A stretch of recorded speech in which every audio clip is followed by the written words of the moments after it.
সময় কাটছে না বিজেপির, কেননা কোচবিহারে ফের আরো একটি গ্রাম পঞ্চায়েত দখল করলো তৃণমূল। এবার তুফানগঞ্জ 1 নম্বর ব্লকের অন্দরান ফুলবাড়ি 1 নম্বর পঞ্চায়েতে ফুল বদল। শনিবার রাতে গ্রাম পঞ্চায়েতের 4 সদস্য বিজেপি ছেড়ে তৃণমূলে যোগ দেন। ওই গ্রাম পঞ্চায়েতের মোট আসন 12টি, বিজেপির 10 এবং তৃণমূলের 2টি আসন ছিল। লোকসভা ভোটের পর একজন বিজেপি থেকে তৃণমূলে যোগ দেন। এবার আরো 4 জনের দল বদল। এর ফলে ওই পঞ্চায়েত চলে গেল তৃণমূলের হাতে। বিজেপির মূল যে সংগঠন আমরা পাচ্ছিলাম না, ঠিক আছে। এদিকে যে আমরা যে আমাদের এলাকায় যে নির্বাচিত পঞ্চায়েত তারা ভোট দিয়েছে নিশ্চয় কিছু আশা পাওয়ার জন্য, চাওয়া পাওয়ার জন্য, সেটুকু আমরা করতে পারি নাই। আগামী দিনে যে উন্নয়নমূলক কাজগুলো যেন ভালোভাবে করতে পারি, মানুষকে যেন পরিষেবা ঠিকভাবে দিতে পারি। বিধায়ক তহবিল থেকে কিছু পারি নেই, সাংসদ থেকেও কিছু পারি নেই, এবং 1 বছর যে আমরা অঞ্চল চালালাম সেখানেও কিছু সেই রকম উন্নয়ন করতে পারিনি। আরো 3 জন গ্রাম পঞ্চায়েত সদস্য এবং তাদের একজনের প্রতিনিধি এসছেন, দীপালি পাল, তিনি নিজে সরাসরি উপস্থিত হতে পারেননি, তার স্বামী ষষ্ঠী পাল এসছেন। নমিতা দাস, রামপ্রসাদ বর্মন এবং অজিত বর্মন, এই গ্রাম পঞ্চায়েত মেম্বাররা তারা তৃণমূল কংগ্রেসে যোগদান করলেন। এর ফলে আমরা এই অঞ্চলে সংখ্যাগরিষ্ঠ হলাম। এনাদের দায়বদ্ধতা আছে মানুষের সাথে। তৃণমূলকে গত পঞ্চায়েতে তাদের বুথে হারিয়ে তারা জিতে এসছে, কাজে তাদের গ্রহণযোগ্যতা, তাদের অ্যাকসেপ্টেবিলিটি এলাকাতে আছে। উন্নয়নের ক্ষেত্রে সমবন্টন নীতির মাধ্যমে আমাদের কাজ চলবে। বিপজ্জনক বাড়িতে ছেয়ে গেছে পুরুলিয়া শহর। যখন তখন ভেঙে পড়ছে বাড়ির অংশ। মূলত এখন বর্ষাকালে এই ধরনের দুর্ঘটনার ছবি বারংবার সামনে আসছে। ছোট বড় দুর্ঘটনা ঘটছেই মাঝে মধ্যে। শহরে পুরনো বাড়ি ভেঙে বড় সড় দুর্ঘটনার আশঙ্কা দেখছে পুরসভা। রাস্তা দিয়ে লোক পেরাচ্ছে, তারা যে কোনো সময় পড়ে যেতে পারে।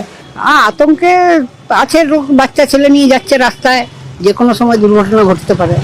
পৌরসভাকে বলবো এগুলোর কোনো ব্যবস্থা করা হোক, যাদের বাড়ি তারা ভেঙে তৈরি করুক নতুন। জনবহুল রাস্তার উপরে একেবারে যেখানে প্রচুর মানুষের ভিড়, তার উপরে অনেকগুলি বিপজ্জনক বাড়ি, একেবারে ভয়ে ভয়ে রাস্তা দিয়ে পেরোয়। যে কোনো মানুষই একবার যদি উপর দিকে তাকায় ওই রাস্তা দিয়ে আর পেরোবে না।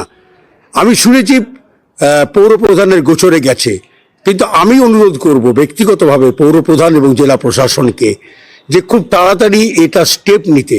কেননা বিপদটা হয়ে যাওয়ার পর স্টেপ অবশ্য নেওয়া যাবে, মানুষগুলোর জীবন ফেরত পাওয়া যাবে না। এটা কতটা বিপজ্জনক, এই যে ভেঙে পড়েছে? ভয়ানক। আপনাদের ক্ষতি হতে পারে, যে কোনো লোকের হতে পারে অসুবিধে। কখন এই বর্ষায় বেশি জল জমে যেতে পারে, তারপরেও ভাঙতে পারে। আমাদের প্রতিনিধি ইন্দ্রজিৎ রয়েছেন আমাদের সঙ্গে। ইন্দ্রজিতের কাছে যাব। ইন্দ্রজিৎ, এই জায়গায় এতগুলো বাড়ির এই রকম পরিস্থিতি, পুরসভার তরফে এখনো পর্যন্ত কি চিহ্নিতকরণের কাজ শুরু হয়েছে, বা কি কি পদক্ষেপ নেওয়া হচ্ছে পুরসভার তরফে? দেখো সান্নিক, এই যে পুরনো বাড়িগুলো রয়েছে বিপজ্জনক এবং জরাজীর্ণ যে বাড়িগুলো রয়েছে, সেগুলো স্বাস্থ্য পরীক্ষায় কার্যত মৃত বাড়িগুলো, কিন্তু সেই বাড়িগুলোর বিভিন্ন সময় ভেঙে পড়ছে। ইতিমধ্যেই গত মাসে এক মহিলার মৃত্যু হয়েছে 16 নম্বর ওয়ার্ডের। ফলে স্বাভাবিকভাবেই পুরুলিয়া শহরের মানুষ যারা যাতায়াত করছে শহরের রাস্তায়, তারাও আতঙ্কে রয়েছে। অন্যদিকে পৌরসভাও বিষয়টি গুরুত্ব দিয়ে দেখছে। ইতিমধ্যেই 50টি বিপজ্জনক জরাজীর্ণ বাড়িকে চিহ্নিত করা হয়েছে এবং তাদের চিঠি দেওয়া হয়েছে, নোটিশ দেওয়া হয়েছে যে তারা নিজেরা যেন বাড়িটি ভেঙে যায়। কিন্তু এক্ষেত্রে একটি সমস্যা হয়েছে, শরিকি বিবাদ বা আদালতে বিচারাধীন থাকার কারণে এইসব বাড়িগুলো নিয়ে পৌরসভা কিছু উদ্যোগ নিতে পারছে না বলে জানিয়েছেন পৌরপিতা। ফলে স্বাভাবিকভাবেই যে সমস্যা রয়েছে সেটা থাকবে এবং এই বর্ষাতে আরো বিপজ্জনক হয়ে উঠবে। ফলে স্বাভাবিকভাবে শরিকি ঝামেলা মেটানো, অন্যদিকে আদালতের বিচারাধীন ব্যবস্থা থাকায় পৌরসভা যেমন উদ্যোগ নিতে পারছে না, তবে পৌরসভাকে আরো কড়া মনোভাব দেখাতে হবে। তার কারণ শহরের মানুষ যারা শহরের রাস্তা দিয়ে যাতায়াত করছে, তাদের বিপদ হতে পারে, বিপদ হচ্ছে, এবং এই বর্ষাতে আরো বিপদ বাড়বে। সান্নিক, একেবারেই ধন্যবাদ। আমরা অলরেডি আমাদের ইঞ্জিনিয়ারিং সেকশনের অ্যাসিস্ট্যান্ট ইঞ্জিনিয়ার, এসএই এবং সমস্ত জুনিয়র ইঞ্জিনিয়ার যারা আছেন ওয়ার্ড ভিত্তিক, তাদেরকে ওয়ার্ডে সরেজমিনে নামতে বলা হয়েছে। কোন কোন বাড়ি ড্যামেজ অবস্থায় রয়েছে, কোনগুলি ভগ্নদশায় রয়েছে, বিভিন্ন জায়গা থেকে যে সমস্ত অনেকে চিঠি দিয়ে জানাচ্ছেন, পাবলিকলি ফোন করে জানাচ্ছেন, এবং আমরা মোটামুটি শহরে জানি কোন কোন এলাকায় কোন গলিতে কোন কোন বাড়িগুলো ভগ্নদশা অবস্থায় রয়েছে, যে কোনো সময় ইনসিডেন্ট ঘটে যেতে পারে। সেইগুলোকে চিহ্নিতকরণ প্রায় হয়ে আসছে, লিস্ট তৈরি হচ্ছে। আমরা বাড়ির মালিকদের নোটিশ করছি, যারা কর্তৃপক্ষ যে ইমিডিয়েট ব্যবস্থা নিন, কারণ এটা তো বাড়ির মালিকের দায়িত্ব।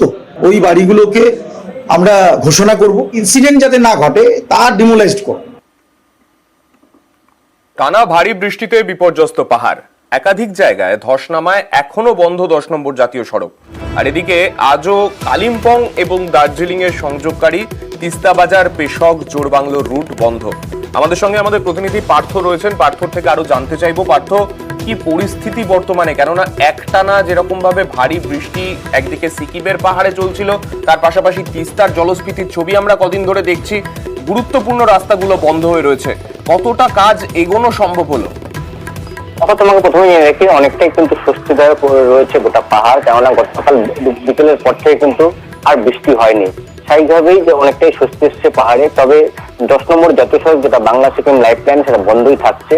কেননা এই 10 নম্বর জাতীয় সড়কের সেবক থেকে তিস্তা মল্লি পর্যন্ত একাধিক জায়গায় ধস হয়েছে। বিশেষ করে যে সেলফি দ্বারাতে কিন্তু জাতীয় সড়কের বড় অংশ তিস্তায় গাছে চলে যাওয়ার বিপত্তি আরো বেড়েছে, এবং স্বাভাবিকভাবে সেই সব পাহাড় কেটে সেখানে রাস্তা চওড়া করার কাজ শুরু করেছে পূর্ত দপ্তরের কর্মীরা। গত কয়েকদিন টানা বৃষ্টির জন্য সেই কাজ ব্যাহত হয়। তবে আকাশ কিছুটা পরিষ্কার হয়, অনেকটাই স্বস্তি কিন্তু প্রশাসনিক কর্তাদের চোখে মুখ, এবং তিস্তার জলস্তর অনেকটা নেমেছে। পাশাপাশি কালিম্পং এবং দার্জিলিং এর সংযোগকারী যে তিস্তা বাজার পেশক গুম জোড়বাংলো হয়ে যে রাস্তাটা রয়েছে, সেই রাস্তায় কিন্তু আপাতত জেলা প্রশাসন যান চলাচলের প্রতি বিধিনিষেধ আরোপ করেছে, যদিও স্থানীয় বাসিন্দারা যথেষ্ট গাড়ি ঝুঁকি দিয়ে সেই রাস্তায় পারাপার করছে। ধন্যবাদ পার্থ। আর এদিকে পার্থ যেমনটা বলছিল, উত্তরবঙ্গের মানুষ সাময়িক একটা স্বস্তি পেয়েছেন, কেননা বৃষ্টি গতকাল বিকেলের পর থেকে আর হয়নি। কিন্তু তার মধ্যে কিন্তু আরো একটা খারাপ খবর শোনাচ্ছে আলিপুর আবহাওয়া দপ্তর। উত্তরবঙ্গের জন্য অবশ্যই খারাপ খবর, কেননা উত্তরবঙ্গে ভারী থেকে অতি ভারী বৃষ্টি চলবে, এমনটাই কিন্তু পূর্বাভাস হাওয়া অফিসের। আগামীকাল বৃষ্টির পরিমাণ সামান্য কমবে, কিন্তু বুধবার থেকে উত্তরে আরো ভারী বৃষ্টির সতর্কতা জারি আবহাওয়া দপ্তরের। দার্জিলিং, কালিম্পং, আলিপুরদুয়ার, কোচবিহার, জলপাইগুড়িতে ভারী থেকে অতি ভারী বৃষ্টির সতর্কতা। আমাদের সঙ্গে রয়েছেন আমাদের প্রতিনিধি বিশ্বজিৎ সাহা। বিশ্বজিতের কাছে যাব। বিশ্বজিৎ, উত্তরবঙ্গের যেরকম পরিস্থিতি, বেশিরভাগ দিনে লাল সতর্কতা, কমলা সতর্কতা জারি থাকছে উত্তরবঙ্গের জেলাগুলোতে। আজকাল কিছুটা স্বস্তির ছবি দেখা যাচ্ছে, কিন্তু পরবর্তীতে কি হবে, কি জানাচ্ছে হাওয়া অফিস? দেখো, আজও আলিপুরদুয়ার এবং কোচবিহার এই দুই জেলায় আজও অতি ভারী বৃষ্টির কমলা সতর্কতা রয়েছে, এবং আগামীকাল এই সতর্কতাটা বাড়বে। আরো 3 জেলায় এই সতর্কতা থাকবে, জলপাইগুড়ি, আলিপুরদুয়ার, কোচবিহার। এবং বুধবার 10 তারিখ একেবারে উত্তরবঙ্গ জুড়ে ভারী বৃষ্টির সতর্কতা, তার মধ্যে কমলা সতর্কতা অর্থাৎ অতি ভারী বৃষ্টির সতর্কতা থাকবে দার্জিলিং, কালিম্পং, আলিপুরদুয়ার, কোচবিহার, জলপাইগুড়ি। অর্থাৎ এই সপ্তাহের মাঝেই আরো একবার দুর্ভোগ আসতে চলেছে, কারণ যে অতি ভারী বৃষ্টি চলবে। আজ যেমন 2 জেলায়, আগামীকাল 3 জেলায়, এবং আগামী পরশুদিন অর্থাৎ 10ই জুলাই সেই দিন কিন্তু একেবারে ওপরের দিকে সব জেলাতেই অতি ভারী বৃষ্টির কমলা সতর্কতা থাকবে। অর্থাৎ পার্বত্য এলাকায় আবার ধস, আবার জলস্তর বাড়ার আশঙ্কা। সিকিমে প্রবল বৃষ্টির আশঙ্কা, আসাম, মেঘালয়ে প্রবল বৃষ্টির আশঙ্কা। তার ফলে নদীর জলস্তর বাড়তে পারে এবং নিচু এলাকা প্লাবিত হতে পারে। অর্থাৎ আরো একবার উত্তরবঙ্গে দুর্ভোগ। তবে দক্ষিণবঙ্গে বৃষ্টি কিছুটা কমবে আজ এবং আগামীকাল বিক্ষিপ্তভাবে। অর্থাৎ দক্ষিণবঙ্গে বৃষ্টি কমলেও উত্তরবঙ্গের ক্ষেত্রে কিন্তু সেই ভোগান্তির ছবিটা আরো কদিন একই রকমই কার্যত থাকবে, তেমনটাই মনে করা হচ্ছে হাওয়া অফিসের পূর্বাভাস অনুযায়ী। গোটা বিশ্বে বাড়ছে উষ্ণায়ন, জলবায়ু পরিবর্তনে একজোট হয়ে পদক্ষেপ, হাতে হাত রেখে নতুন ভবিষ্যতের দিশা, পাল্টাবে আগামীর ছবি। চোখ রাখুন শুধুমাত্র নেটওয়ার্ক 18-এ।